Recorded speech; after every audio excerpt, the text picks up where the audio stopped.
Датчик H1. Стук при запуске во время работы двигателя запускаем без крышки. Юрчик, заводи.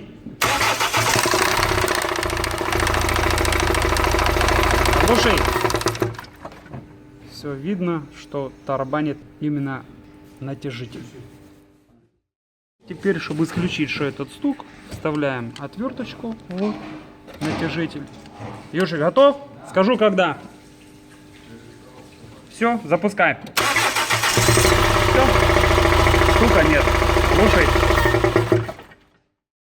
Наша команда профессионалов успешно выполняет сложные ремонты, применяя оптимальные решения для обеспечения надежности и длительного ресурса двигателей. Если вы хотите получать каждую неделю новые видео об особенностях ремонта двигателей и топливной аппаратуры на СЛК, подписывайтесь на наш канал.